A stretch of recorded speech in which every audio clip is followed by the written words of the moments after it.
Well, Khara, welcome to the podcast. How you doing today? Doing great. How are you? I'm good. It's good to have you on. Glad to talk to you about this important topic. Thank you. I'm always happy to talk about this, so I'm very excited to be here. Good. So we'll start you out with an easy question to kind of warm you up into the topic.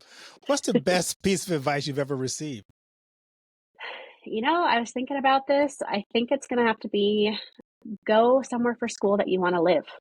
Ooh, That would be my homework. Yeah. Or that would be my advice. So, because I've moved around and been in different states, I think it's important to think about like, where am I going to create a community? Where am I going to create a connection to people? So when I was told, hey, don't just pick your master's degree based on a school, base it on where you want to live, I think that made a huge difference to being successful. oh, I love that. I should have thought about that before I ended up in some of the places I ended up. Detroit would not have been my first choice. Oh, So, yeah. as we think about our lives, there are always those people in our lives who have been role models or mentors for us. Who are a few people you want to kind of give a shout out because they've been so important and crucial to your life? Interestingly enough, with this topic, one of them is my mom. I think people assume because I wrote about estrangement, Right. relationship with my mother. It definitely was rocky in my teenage years, if I'm being honest, but we're really close now. She's actually the first reader of all the books I've written, so that feels pretty special. And when she heard about this topic, she said, "Kara, you have something you want to tell me?" And I was like, "No, we're good." But she's like, "I just want to make sure." So she's definitely a role model, someone I look up to. I also want to call out my co-owner of a business. She was my first clinical supervisor as a mental health therapist. And so that's Christina. And she's been a huge mentor for me and what it looks like to be a healthy leader, a quality supervisor, someone who just makes changes in our community. So I love her and I'm glad we're still connected that way. Well, that's neat. So, as we dive into the topic, kind of give us some backdrop. Give us your story, your journey. Yeah, so I've been a mental health therapist for almost 14 years now, and this book was truly inspired by client work. So again, people think, oh, you're writing this book because you're estranged from your mother. No, I feel blessed that I am not estranged from her, but my clients are, and I'm actually married into a family that has 4 generations of estrangement. So even though all that estrangement happened before this book and it might have informed chapters of the book, it really was the clients that I was like, there's something here. There's something I'm noticing. There's a pattern to what they're going through. These were women of all different backgrounds, but they were coming in saying, hey, I'm having an issue with mom. I'm trying to figure out what to do. So it was just really fascinating that they were all so different and yet going through a very similar process. So at that point, I wrote a blog. I said, is anyone else seeing this? And my colleagues were like, Right. yep, I'm seeing it. And I was like, all right, I think a book needs to come out of this. So a couple of years later, I decided to write. Funny enough, I wrote this book when my daughter was 4 months old. Oh, So wow. I became a mother and then wrote about mother-daughter relationships, which does not escape me, the symbolism of that. As I'm trying to create healthy attachment with an infant, I'm writing a book about estrangement. So all feels very much full circle, hoping that if she were to pick up this book when she's older, she'll be like, all right, that's hopefully not going to be our story. Right. For those who may not be familiar with that term or what that means, can you kind of define for us what is mother daughter estrangement? Absolutely. So estrangement, when people hear the word, they think no contact. They think we're not speaking, we're not seeing each other, we're not going to holidays or family gatherings together, we're not having phone calls, definitely not. But there are actually 2 types of estrangement that are worth sharing with your listeners. That first type is physical, which is what people think of more often than not. So we're not speaking, you're not a part of my life. The second type is emotional estrangement, which is where women actually usually try that on first because they're like, I don't want more conflict. I don't want this to be worse for her or for me. And so emotional estrangement is a slow separation. It's, I'm not spending as much time with you. I'm restricting how often we have a phone call. I might be like limiting how long I'm at the holiday event with you. It's not usually spoken out loud. It's just kind of happening in the background of like, I just need some distance from you, some space, some boundaries. So all that to say, women try that on first, and if it doesn't work, which oftentimes it doesn't, then they move to the physical estrangement. What are some things that you're noticing from your clients that have led to that? Is it trauma or what is causing that mother daughter tension? Yeah, more often than not, it's trauma, abuse, and neglect. What I keep having people tell me in their own ways, these adult daughters, what they want is acknowledgement, apology, and action to heal. So if mom was the abuser, of course they want acknowledgement, like, I did something, I shouldn't have done that, I'm so sorry, I'm going to do better from here forward. I want to heal the relationship we have now. Most adult daughters would love to hear that if it was genuine. But when it's trauma or like sexual abuse, things that are really hard to heal from, I think those are the stories where reconciliation is less possible because it's so much more work to come back together after something like that. When I think about that, I think about people that I've run across in my ministry where it may not have been the mother who was the a part of the abuse, but they let the abuse happen or they knew about it. And the Mm-hmm. tension became, you were my mom. Why didn't you protect me from this? How does you, That's are right. you seeing that as a big part of this as well? Absolutely. Yeah. So, and then that's where I think the acknowledgement would be so helpful, right? Of like, you know what? I didn't know what I didn't know, or I didn't realize that was happening.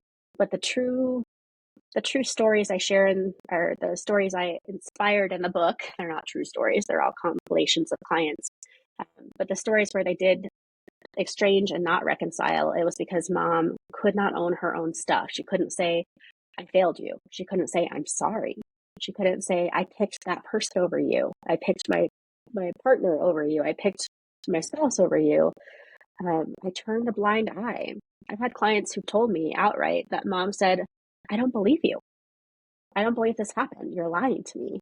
And talk about how painful that would be for this adult daughter at any stage, childhood or adulthood. But if they're like, you made this up, I don't believe you, this didn't happen, no reconciliation is possible with that dynamic.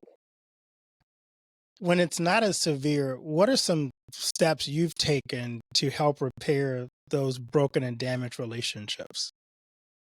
Yeah, you know, in the best of worlds, we hope that both mother and daughter can do their own work and then come together for family therapy. I mean, that's the true therapist in me, right? Everyone should go to Right. therapy. Um, that would be great because then they're both healing themselves and then coming back together to make that possible. Um, Unfortunately, more often than not, I'm hearing that adult daughter is in the room. She's coming to therapy. That's who I was working with, this adult daughter. So she'd do her own work. She'd start working towards realization that this had happened and she'd want to heal. And of course, she'd want mom to be a part of that. But if mom's not doing her own work, it's truly up to adult daughter to heal herself.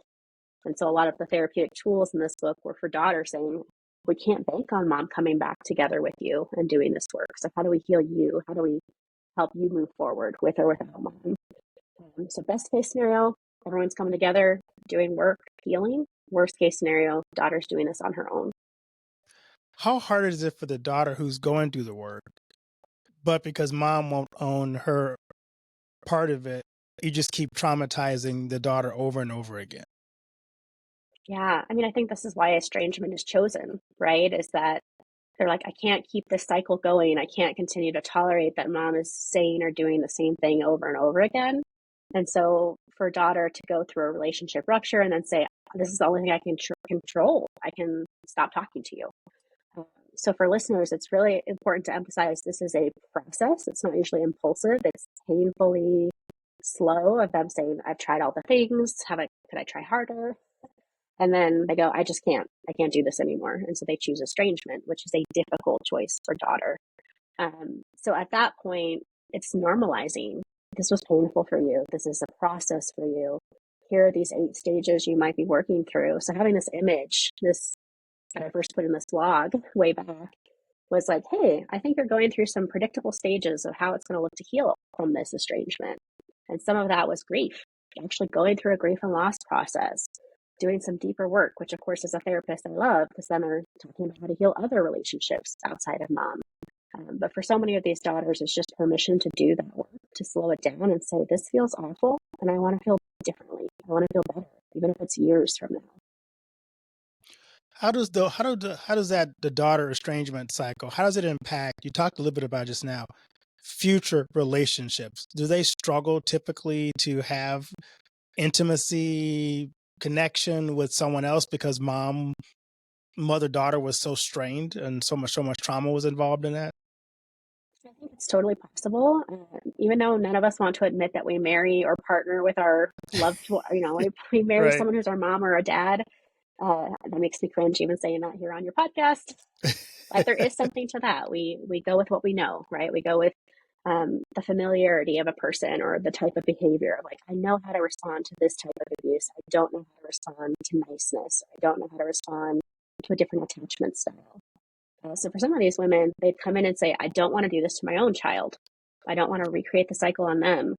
I'm fearful that I'll treat my daughter the way I was treated by my mother. Others would pick partners that had the same abusive style as mom and be like, oh, they come into therapy and go, oh no, this is familiar in all the wrong ways. Right. And I was like, and we could be playful and gentle, but also like, this was the truth bomb where they came in going, this is mom all over again. So for those women, having this safe space of therapy or mentorship or coaching, wherever they were landing to do the work, was so helpful because it was like, there's no judgment here. You can say those things, you can have that aha, and you can hopefully move forward, which might mean, do I need to discontinue that relationship? Do I need to have therapy with my child to make sure we're healthily attached? Lots of attachment stuff in here. Right. You have something called the estrangement energy cycle. Can you tell us what that is and how you use it to help women to tackle that emotional roller coaster? Yeah, so this is that visual of like, hey, these might be the 8 stages you go through. So some of these women are picking up this book going, oh, I feel seen. I feel like this is what I'm going through. And others just feel hopeful that they're moving their way through, right? Of like, I'm not going to live in grief and loss forever as one of the stages. Typically, the stages start with they identify a cycle of abuse or trauma or something that once they see it, they can't unsee it. So maybe it's a realization when they go off to college or go live on their own. Maybe they interact with someone else and it's like, this relationship feels so different than mom. Why is this different? Maybe they have a best friend whose mother relationship's really healthy. And so they have this contrast happening. At that point, they go into questioning. What do I want to do with this information? So that's stage 2. Questioning might be a deeper dive. Maybe they're talking about it in therapy. Maybe they're talking to their girlfriend. Maybe they're talking to a partner. But from there, more often than not, they want to actually broach it, bring it up to mom and say, hey, I have this realization that this isn't great. I want it to be different. If mom responds healthy, then she'll have that acknowledgement, action, and apology that daughter's looking for. And be like, you know what, you're right. I'm so sorry. I'm human. I made mistakes. But in my experience, a lot of the moms would respond with defensiveness. They'd minimize, they'd get upset, they'd point fingers, they'd say, this is your you problem, this is not a me problem. Super painful on top of all the things that daughter's trying to say Sure. to her, Yeah. right? Exactly. And so that leads to that relationship rupture, which leads to estrangement, right? So that's just the first 4 stages of the cycle. I'm going to pause there because usually people have questions of like, that's just half the cycle. Sure. I wonder, because you're probably blindsiding mom with this conversation. Is there something that daughters could do to kind of soften the approach to mom? Is there a way you kind of say, I'm going to bring up this really tough topic, and kind of like, how do you till the ground before you try to plant? Because I'm assuming if it's not something that mom has been aware of, she's not typically going to go, yeah, you're right. I didn't do this really well. We don't like to self-reflect often. so Yeah, so how do you vulnerable. prepare them before you make that big leap to let's get to the hard stuff? Yeah, I actually really appreciate this question. In other interviews I've talked about, there's probably some breadcrumbs here of daughter or son, whoever we're talking about, not being happy with that parent relationship. So even though I hear a lot, and I know in a lot of the books for parents, there's bewilderment, there's how did this happen? I didn't see it coming. I think there are a lot of breadcrumbs of, okay, something here is amiss. Of course, there are exceptions where someone has an aha in therapy and then like blasts mom and she's like, what are you talking about? I had no idea that that's how you Right. felt. And I think that's what you're asking is like, how do we till the ground before we go there? So for anyone who's listening, adult daughter who wants to broach this with mom, bring this to her attention, this sounds so cliche, but it's a lot of I statements. It's how are you feeling? It's I've noticed this, I felt that, I'm wondering about this, and some curiosity and some compassion for mom. It's probably not coming in with like anger and guns blazing, being like atone for your sins. Like that's Right. probably not how this is going to go. No, it's not going Not to go well, well. anyway. And one of the reasons it won't go well that I've been thinking about more recently is that to admit that we made a mistake as a parent makes us worry that we're a bad parent. It's all or nothing thinking. That it's if I say I'm sorry, that I did something wrong, that I am truly a bad parent. And you and I both know that's not how it actually should be. But that's emotionally what we think is if I admit fault, I am a bad parent. And I think that's why a lot of parents are reluctant to admit fault or to apologize because they're worried it's going to confirm their greatest fear, which is that they're a bad parent. Do you, I, so you've been working with this book as you're sharing it. Is there something that kind of helped parents do the work as well? I'm sure he's kind of both for both mother and daughter. But for the parent who's reading this, and like you said, you touch on all the things that parents fear. Your whole goal when you become a parent is, I know my goal was, Lord, don't let me screw this child up. That was my constant prayer. Uh, but then you always feel like, especially when they're adults and they seem to be kind of struggling or making bad choices, you always go back to what did I do wrong. So when that child does come to you and say, hey, there were some things you did wrong, it's like, oh great, you're right, you're forming my worst fear. But Yeah. how do you help the parent who's hearing that to listen and not internalize it and become defensive? Because it's so easy to go, well, you weren't a great child either, kind of. Right. Yeah. You were Shots no, fired. yeah, Yeah. yeah, you were no bundle of joy either all the time. Right. Right. Yeah. I mean, I think that's where I'm grateful there are lots of books out there for the parent. So when I was researching for this book, I was recognizing lots of material out there for parents, not as much material for adult daughters. I was feeling really grateful to speak to the daughter's experience. With that being said, there is a chapter in our book that talks about parents and like, what's your agenda for reconciliation? Like, how do you want to show up? Do you want to do your own work? What can you own? How can you support healthy communication with your person, with your daughter or son? So there's some things, but yeah, like what shows up for me as you're asking this is, can a parent say, wow, they must trust me enough to tell me, right? Of like, there is something beautiful, even though painful, there's something beautiful about adult daughter saying, I feel comfortable enough to tell you what's wrong. I'm not expecting you to read my mind. I'm not expecting you to like fix it without me saying anything. Like I'm actually telling you, which I think there is some healthy attachment there for a lot of people. So can the parent land there first of, oh, good, my daughter feels enough trust in me to tell me what's going on with her. If they can start there, I think the defenses come down. We go back to, oh, she's hurting. Oh, my daughter's hurting. She's trying to tell me something. I want to hear this. I'm her parent. It softens us a little bit. Now, my daughter is super young. So, like, I also recognize that I'm probably not the person giving parenting advice to a lot of your Right. listeners. If it were me as a parent, that's what I would try to embody is how do I show up gently? How do I keep my defenses down? How do I show up open so she can tell me what she needs to say and then I can thoughtfully respond? That's great. So you stopped halfway through. So what's the other Yes. part of it now? Yeah, I just that was a good place to kind of dig deeper though. Yeah, absolutely. So after estrangement, our fifth stage is grief and loss. So we've talked a lot about that here today of like grief and loss truly for estrangement looks like someone has died. That is the research. That is what they're telling us. It's like, this is not an easy decision, right? When we think about assumptions, it truly feels like we've lost that person because for physical estrangement, no contact, that's truly what it could look like. I've moved away. I've had children. You don't know anything about my life. It's like you've died. So from grief and loss, then they move into new identity. So like, who am I without mom? They're doing a little bit more deeper work. And then that final stage is self-worth. How do I show up? How do I show up with mom in my life? How do I show up without mom in my life? So there's like this transformation that happens for adult daughter because now she's standing alone. She's standing separate from mom. Maybe it's separate but connected because they're healthy together. Maybe it's separate but estranged, as in we're not talking. But for a lot of these adult daughters, it's this independence, this separation from mom, whereas before they were like the extension of mom, like this kind of the Sure. image people told me of like, I am part of mom. So it's very transformational for them to stand alone and say, here's who I am, here's my identity by myself.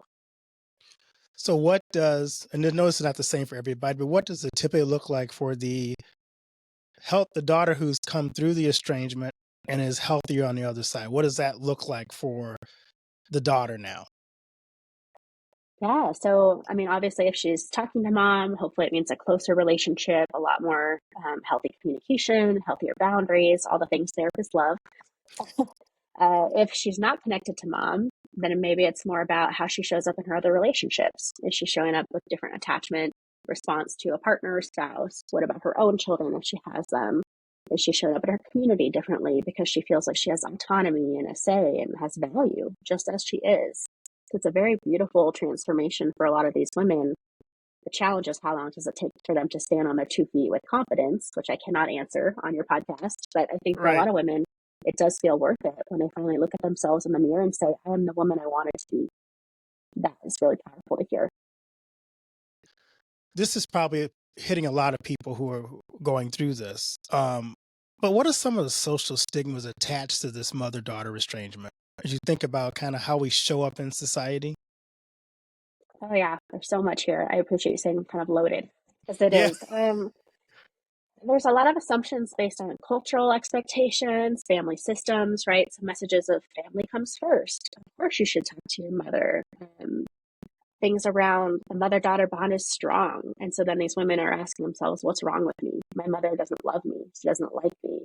I don't have unconditional love. So there's lots of assumptions there and just social expectations. But more importantly, in the book, I talk to the community and say, like, here's some do's and don'ts around daughter, because our own stuff shows up when we interact with her, right? If we believe family comes first, we're going to be like, talk to your mother. And that's unsolicited. I'm just giving advice to her and she didn't ask for it and she's already in grief and loss. But oh, let me like add some guilt on top of that. Right. Um, if it's cultural, it might be like, how dare you show independence away from this family, right? Of like, family comes first, let's keep the family together, regardless of how healthy it is. So I think there's a lot of social aspects of our own stuff, our own beliefs, and we project those onto daughter. And then we find ourselves giving advice she might not even want to hear, which is unfortunate. I grew up and I'm in a church culture, and no, that adds even more stigma to the strain of the mother-daughter estrangement, because Mm. if you pile on top of that the religious aspect of it and the focus on family. So how do you help especially Christians navigate through that with the added burden of where you're supposed to just love each other? And I think we sometimes put that additional pressure on, if you really are truly, of this or Christian, then you should just forgive mom and you should just move on. So how do you help, people who have that aspect of guilt attached to the estrangement as well? Oh yeah, one of the women where there's 9 women's stories in the book, and one of them has a church community, and she was hearing messages like, "Just forgive her, go talk to her. You're going to regret this." That's actually probably the biggest message adult daughters get is, "You're going to regret this. What if she dies? What if Right. mom dies all of a sudden? You're going to have all these regrets." And some of those women, when that happens, will probably have regrets. But I have also interviewed women and worked with women who are like, "I mourned her death when I estranged from her 20 years ago. To hear of her passing out of her physical body meant nothing. They'd already grieved the loss of her 20 years before." So with that, I mean, this just feels so complicated. For adult daughter, it's building a community that hopefully can receive her as she is. I mean, that's my wish for anyone, is to feel like you belong and that you are loved as you are. But for the community at large, I hope that they could come at this with some compassion of like, you're asking them to forgive someone or something that we don't know the whole story. We don't know how bad it was. We don't know, unless they write a memoir, how abuse looked like or what the trauma looked like, what that dialogue between mother and daughter looked like. In the book, the example I gave is, she comes to mind a lot, is I call her Nina in the book, and she has a mother who has physically and verbally abused her entire life since 8 years old. And she's still attached to mom, and she's still trying really hard to win her love and say, like, I want to be loved by you, so I'm going to do everything I can. Mom criticized how she looked, what she ate, her profession, her spouse, how she parented. Like, it was ongoing. It was consistent for decades. And then one day her mom hit her, and she was like, that's it. My mom laid hands on me. I didn't realize she would do that to me. For the most part, it had been just verbal abuse up and up and up until she was in her 30s. And she came to therapy. She's like, I can't do this anymore. And her community had so many opinions about her not talking to her mother. But if they could have heard that she physically assaulted her and then put her in jail, like, Right. there was lots of reasons that she needed to have this distance from mom. So long story short, I hope the community can just come at this with some curiosity and compassion, that we don't have the whole story, that we hear one little snippet of why they're estranged, and that we need to hold our own stuff in check and let them do what they need to do. They might reconcile, which about 82% of women will, or they might not. But we don't get to have a say in that. That's their journey. How difficult is this estrangement repair when the person is passed? Because I'm curious, different when they're still around and you can have the conversation. How difficult is it when that person's already gone? Yeah, I mean, I think that's where some of these tools are so helpful in the book because, again, if they're doing this on their own, whether mom's alive, connected, died, disconnected, um, it could be like writing a letter to mom. There are people who've gone to their, to the cemetery or wherever they've been buried, if they've been buried or cremated, and said what they needed to say. But for a lot of those women, it's just like owning the words of like, what would I say to her if she was alive? If she could hear this, what would she need to hear? Am I praying on it? Am I writing it? Am I walking and thinking about it? So for some of these women, it's conscious closure, but in their own way. So it could be something with their five senses. It could be a ritual of some kind. It could just be speaking to mom as if she was listening and see if that changes things for them. But most of these women just want a sense of closure, even if mom is gone. That's great. So being a guy, I wonder, is there a second book for father sons that you got coming out next? Because I'm sure it's not just women who have estrangement. Yeah, it was really interesting. I'm glad you asked this question because I did have family. The family who's estranged are male, and so they were like estranged from mom, but male gender. And they asked the same thing, kind of a playful way. And I was like, "Well, talk to me about your experience." So I actually interviewed my family member. I don't know if they like that, but I did. I didn't put them in the book.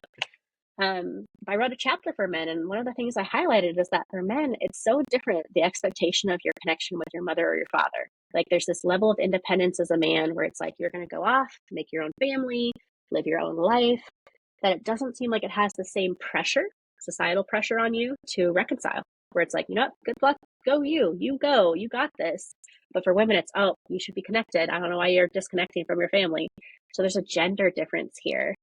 So long story short, I think there's value and there's definitely books out there for men, but I think the reaction of the community to men is completely different, where it's like they're not going to question you. They're going to be like, you got to do what's right for you. And if that means you're going off and living your life or building your own family or not talking to your dad, people don't seem to have as many opinions about that, which I'm curious what your thoughts are on it. Because being a man. Yeah, it's funny because there's a unique relationship between father and son. My father and I weren't really close, and but when he passed, I remember having a different sense of loss than when my mom passed. When my dad passed, it was like I lost my sense of identity because all of a sudden Mm, now I was the head of the household. I was the oldest, and it was a different. It's like it was a generation had passed somehow, and it was like all of a sudden now you felt like I didn't know what my place in the world was, which made no sense. It wasn't like I mm, needed him to tell me what my place in the world was, but that was. And I've talked to other men who've had their fathers die, and it was just this weird, disoriented feeling of I'm not quite sure who I am now. Um, mm. and it was kind of a recalculating of identity for me and when passing. So it was very interesting. Yeah, I think that makes a lot of sense when you also describe being kind of catapulted into a role that you didn't sign up for, which is I'm moving Right. out of the house now and I'm growing up real fast, depending on how old you were and how old he Yeah. was. Like that makes a lot of sense to me as a therapist of that would change a lot of dynamics. Yeah. It was really interesting. But it's also different because how father and daughters interact is interesting too. And so Hmm. I realized that being a father of boys and girls, the way my sons view me versus the way my daughters view me are very different. And the Yeah. role you play in their lives is very different than how your mom played in your role. So all these dynamics are just, I love family system studies. So it's always Yeah. quite fascinating for me. Definitely. There's always something to consider. And as I think we evolve and as family systems evolve, like there are old patterns that have stuck around forever, but I think there's like new expectations about roles within the family. So as you say that pops in and like, we're hearing that, the youngest generations of fathers are very active in their parenting. And that wasn't always the case for some of the older generations. And so, All right. I'm excited. I'm optimistic that things are going to improve, but I think we're also more forthcoming about the trauma and the challenges that have happened in families too. So like we're trying to hold for both. Exactly. Definitely. I'm curious, Cara, what are you excited about in this phase of your life? Well, at the time of our talking, my daughter is 2, so I'm very in the thick of toddler 2-ness slash three-nager. I'm starting to understand what that looks like. But I am also very excited. Like, she's at a stage where she can tell me how she's feeling and she can tell me what she wants, and that's so helpful as a parent to be like, what's going on here? What do you need? So I'm excited to help her experience things and to see that awe and joy of children, right? Where they're like laughing freely and they're playing and they're just into everything, versus the jadedness of adulthood that some of us have. So Right. I'm excited about that, to navigate those next couple of years with her as she gets ready for school and interacts more socially with people. I remember thinking when my kids were younger, I can't wait for them to talk. And then they started talking. I couldn't wait for them to not stop talking. No. Right. I'm starting to understand that too. I was like, oh my gosh, you talk a mile a minute and you just never stop. Yeah. That's right. I love asking my guests this question. As you think about the impact you're having now, what do you want your legacy to be? Ooh. Well, um, I'm addicted to writing books, so I think that will be an ongoing legacy question of just different books, different topics, things that feel really important to talk about. Um, but I think my hope as a woman, as a therapist, as a mother, is that this book in particular is going to help daughters feel seen. I've told other podcast professionals like yourself, like, this felt like a love letter to adult daughter, where I was like, I see you, I know you, I hear you, I care about you. And that's what I hope a woman who picks up this book would feel. I also am leaving a legacy to mental health professionals of, please support them, support the adult daughter. We talk in the book about clinical competencies of how do we not do harm to these women in this very vulnerable state of figuring out what's going on with their mom and whether to reconcile or estrange or whatever they decide. And so I think on the personal level, my legacy is, will my daughter read this book someday and be proud of me? I hope so. On the professional side, will someone say, I feel like I did good work with this client because I felt more prepared to navigate all of the things that estrangement embodies? So give us your book title again, and where can they find it? Yeah, so the book is Understanding Ruptured Mother-Daughter Relationships, and it's available anywhere books are sold. So Amazon, Barnes& Noble, anywhere you could think of. And really the main audience is, again, adult daughter and clinicians that serve her, helping professionals that serve her.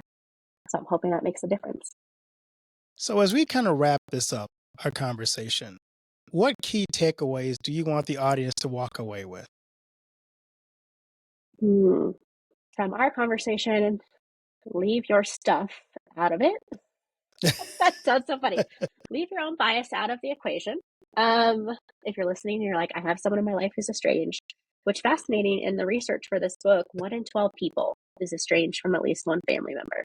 So listeners, there is someone in your life who is not actively talking to a family member. It might be emotional estrangement, it might be physical estrangement. Someone in your life is going through this. So how do we keep our bias out of it? How do we show up with compassion? For adult daughter, I hope you're feeling hopeful. Things can get better, whether it's reconciliation or healing yourself, that you're not going to be in grief and loss forever, that you're not going to be questioning the relationship forever. This is transformational. That doesn't mean it's all hearts and flowers, but my hope is you don't feel like you're doing it forever or alone. That's awesome. So one more time, where can people connect with you on social media? Right now it's my Instagram. It's at Khara Croswaite. I'm on LinkedIn and all the places. So yeah, I would love to hear how this book impacts people. If you pick it up, if you like it, if you don't like it, I would love to hear the thoughts of the community. So the more people we can reach, the better. Well, Khara, thank you so much for sharing this awesome time with me and having this great conversation, because there are a lot of people who are dealing with that grief and that loss and that trauma. And we pray that this helps them to begin to heal themselves and then heal that connection with the ones that they're estranged from, because it just makes our life easier when we can, first of all, deal with the pains that we've experienced and their traumas that we're dealing with, but also we can have healthy relationships, because that makes our families a little less awkward at holiday times as well. So yeah. Very much so. That ripple effect. We want a positive ripple effect. I like that. Right. Well, thank you so much. Thank you.